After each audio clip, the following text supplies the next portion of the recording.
Alhamdulillahi Rabbil Alamin Alladhi khalaqal mauta wal hayata liyabluwakum ayyukum ahsanu amala wa huwal azizul ghafur Alladhi ja'ala lakumul arda firashan was samaa'a binaa'a wa anzala minas samaa'i maa'a fa akhraja bihi minats thamarati rizqan lakum Asyhadu an la ilaha illallah wahdahu la syarika lah Al-Malikul Quddus As-Salam Al-Mu'min Al-Muhaiminul Azizul Jabbarul Mutakabbir Wa asyhadu anna sayyidana Muhammadan abduhu wa rasuluh Shadiqul wa'dul amin Allahumma salli wa sallim wa barik ala sayyidina Muhammadin wa ala alihi wa sahbihi ajma'in wa sallama tasliman katsira fa ya ibadallah usikum wa nafsi bi taqwallah faqad fazal muttaqun qala Allah ta'ala fil Qur'anil Karim a'udzu billahi minasy syaithanir rajim bismillahirrahmanirrahim Laqad kana lakum fi Rasulillahi uswatun hasanah liman kana yarjullaha wal yawmal akhir wa dzakarallaha katsiran. Shadaqallahul azim. Hadirin jamaah sidang Jumat yang dirahmati oleh Allah. Patut kita bersama-sama menjadikan puji syukur kepada Allah Subhanahu wa taala di siang yang sejuk ini, di sela-sela kesibukan kita masing-masing, tetaplah kita terpanggil untuk melaksanakan perintah Allah, melaksanakan salat Jumat di masjid yang mulia ini. Salawat dan salam kita aturkan kepada junjungan alam Rasulullah Muhammad sallallahu alaihi wasallam, kepada keluarganya, kepada sahabatnya, dan semoga melimpah kepada kita umatnya sampai akhir zaman. Amin ya rabbal alamin. Kita masih terus mengkaji tentang kecintaan kita kepada Rasulullah sallallahu alaihi wasallam. Di bulan Rabiul Awal ini kita banyak mengenang keindahan akhlak baginda Rasulullah sallallahu alaihi wasallam melalui berbagai aktivitas peringatan Maulid Nabi Muhammad sallallahu alaihi wasallam. Hadirin sekalian, di dalam kitab Sahih Imam Bukhari yang diriwayatkan oleh Ubaidillah dari Sa'id dari Anas, diceritakan di dalam kitab tentang sholat, diceritakan ada seorang imam di Masjid Quba yang setiap mengimami sholat selalu membacakan surat Al-Ikhlas setelah Al-Fatihah, kemudian dilanjutkan dengan ayat atau surat yang lain. Selalu saja sang imam mengimami dengan cara demikian. Jika ketika para jamaah bertanya, wahai sang imam, kenapa engkau mengimami kami dengan cara demikian? Maka sang imam mengatakan, saya begitu cinta kepada surat Al-Ikhlas, jadi saya mengimami kalian dengan cara seperti ini. Jika tidak mau, maka cari ganti saja imam yang lain. Tapi karena sang imam itu orang alim, orang zuhud, jamaah tetap memilihnya untuk menjadi imam. Sampai kemudian suatu saat Rasulullah sallallahu alaihi wasallam berkunjunglah ke Masjid Quba itu. Kemudian para sahabat sambil bincang-bincang kemudian bertanya kepada baginda Rasulullah, ya Rasulullah, kami mempunyai seorang imam, kok selalu membaca surat Al-Ikhlas setelah Al-Fatihah, dan setelah Al-Ikhlas itu disambung dengan surat atau ayat yang lain. Bagaimana ini ya Rasulullah? Maka Rasulullah itu memanggil sang imam. Wahai sang imam, mengapa engkau melakukan ini semua? Dijawab oleh sang imam, ya Rasulullah, saya begitu cinta kepada surat Al-Ikhlas. Rasanya saya tidak mungkin untuk meninggalkan bacaan surat Al-Ikhlas. Maka mendengar jawaban sang imam itu, Nabi mengatakan, cintamu kepadanya akan membawamu ke surga. Ada suatu kisah lain pada kitab Fathul Qadir. Seorang Arabi bedusunan menghadap baginda Rasulullah sallallahu alaihi wasallam. Wahai Rasulullah, kapan datangnya kiamat itu? Mendengar pertanyaan itu, Rasulullah balik bertanya, wahai sahabat, engkau bertanya tentang kapan itu kiamat datang. Sekarang apa yang telah engkau siapkan untuk menyambut datangnya kiamat itu? Orang Arabi bedusunan itu kemudian menjawab pertanyaan Nabi, ya Rasulullah, saya belum mempersiapkan sholat yang banyak, saya belum mempersiapkan zikir yang banyak, tetapi yang saya siapkan adalah kecintaanku kepada Allah dan kepada Rasulnya, wahai junjungan yang agung. Mendengar jawaban sang Arab pedusunan itu, Nabi mengatakan, anta ma'aman ahbabta, engkau beserta orang-orang yang engkau cintai. Hadirin sekalian, sidang Jumat yang dirahmati oleh Allah, dua cuplikan kisah ini memberikan pelajaran kepada kita. Di dalam berislam ini haruslah cinta yang mendasari kita berislam. Cinta kita kepada Allah dan cinta kita kepada baginda Rasulullah sallallahu alaihi wasallam. Oleh karena itu, kita bayangkan kalau kecintaan kita ini kepada duniawiyah, kecintaan kita ini kepada artis-artis atau pemain sepak bola, maka kita akan berbuat seperti layaknya artis, meniru gaya rambut pemain bola, perilakunya akan dijadikan cermin di dalam kehidupan sehari-hari. Oleh karena itu, mari berislam adalah dilandasi oleh cinta. Ketika berislam itu dilandasi oleh cinta, tidak ada rasanya melaksanakan sholat karena terpaksa. Sholat kemudian tidaklah hanya sekedar kewajiban.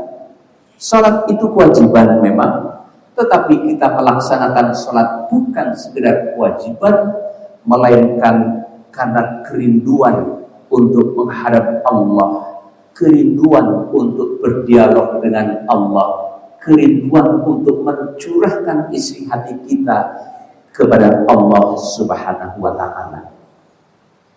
Maka hadirin sekalian, Imam Al-Ghazali mengatakan agama itu cinta, dan cinta yang hakiki bagi manusia adalah agama. Jadi jangan ada cinta yang lebih besar kecuali cinta kepada agama.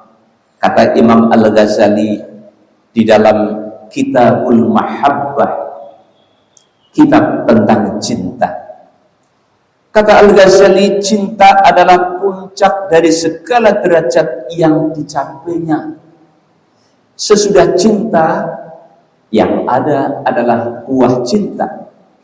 Dan sebelum cinta, yang ada adalah pengantar menuju cinta itu sendiri. Itu kita kata Imam Al-Ghazali. Sekali lagi di dalam Kitabul Mahabbah, kitab tentang cinta. Hadirin sekalian yang dirahmati oleh Allah, anta ma'aman ahbabta, kata Rasulullah sallallahu alaihi wasallam. Mari ini dijadikan landasan kita di dalam beragama. engkau akan selalu berserta dengan apa yang engkau cintai. Kalau Rasulullah Sallallahu Alaihi Wasallam yang kita cintai, maka suri toladan bagi Rasulullah kita terapkan dalam kehidupan sehari-hari. Kita pun selalu mencintai Allah, sehingga di dalam keseharian kita rasa-rasanya sayang. Kalau kemudian terlambat melaksanakan sholat, apalagi meninggalkan sama sekali sholat. Karena sholat itu bagi orang-orang yang cinta kepada Allah adalah pengobat haus rindu untuk berada menghadap Allah Subhanahu wa ta'ala.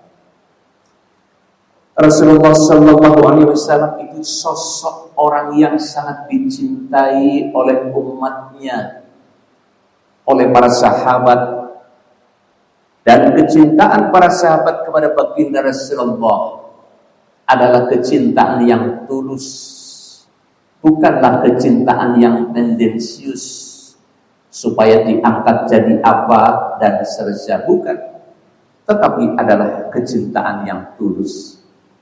Maka kenapa begitu cintanya para sahabat, masyarakat kepada baginda Rasulullah? Saya ingin mencuplikan 3 hal yang rasa-rasanya perlu jadikan teladan kita, yaitu akhlak dalam kehidupan sehari-hari. Pertama, Rasulullah itu adalah sosok orang yang suka memberikan perhatian kepada semua orang, kepada orang yang berstratifikasi sosial tinggi, kepada orang yang berstratifikasi sosial rendah, kepada orang yang kaya, yang miskin, bangsawan atau rakyat jelata.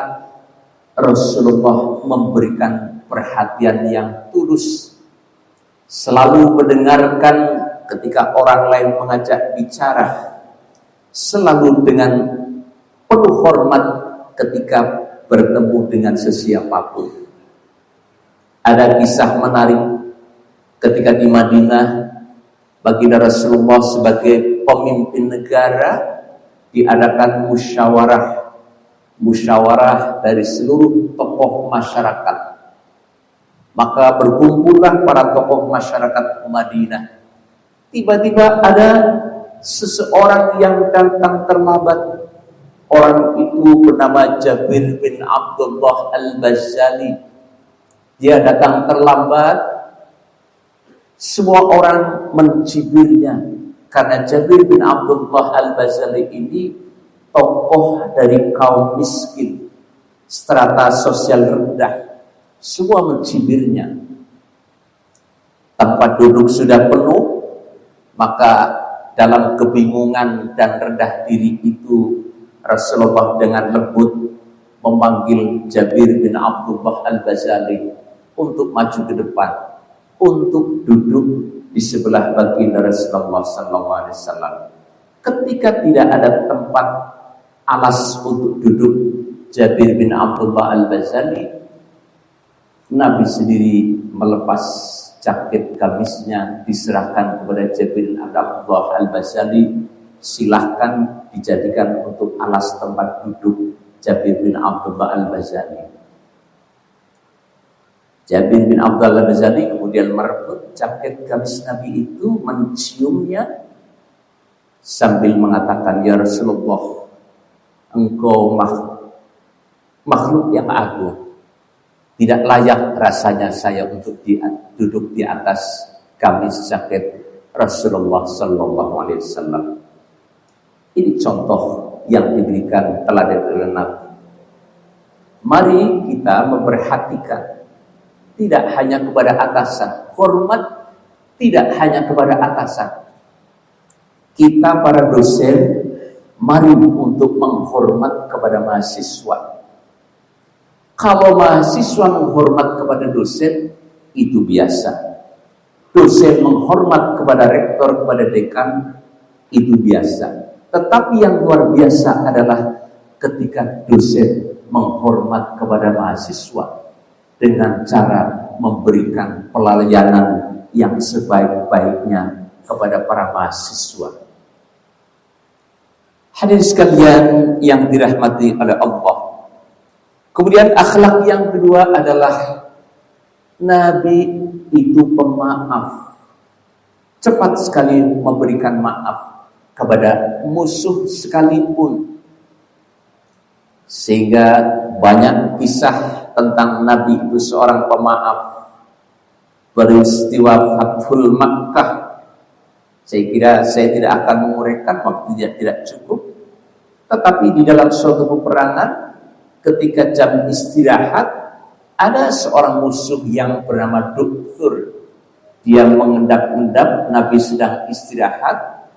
Ketika sampai di depan baginda Rasulullah, Duktur itu membentak Nabi, "Wahai Muhammad," membentak sambil mengacungkan pedang, "Wahai Muhammad, siapa sekarang yang akan menolongmu?" Kemudian Rasulullah SAW takbir, Allahu Akbar. Saat itu juga Duktur bergetar tangannya dan pedang itu jatuh. Maka pedang itu diambil oleh baginda Rasulullah SAW dan diserahkan kepada Duktur. Silakan kamu kembali ke pasukannya. Ini masa bukan perang. Melihat perilaku Nabi demikian, tidaklah Duktur kembali kepada pasukannya, melainkan kemudian mengikuti baginda Rasulullah Sallallahu Alaihi Wasallam. Saya kira hadirin sekalian, mutiara-mutiara akhlak yang demikian, mari kita semuanya kaji untuk kemudian kita terapkan dalam kehidupan sehari-hari. Pantas saja kemudian Allah mengatakan, laqad kana lakum fi Rasulillahi uswatun hasanah. Dan sungguh pada diri Rasulullah itu adalah contoh suri teladan yang baik untuk kita semua terapkan. Barakallahu li wa lakum fil Qur'anil Karim wa nafa'ani wa iyyakum bima fihi minal ayati wat dzikril hakim. Fataqabbal minni wa minkum tilawatahu innahu huwal ghafurur rahim.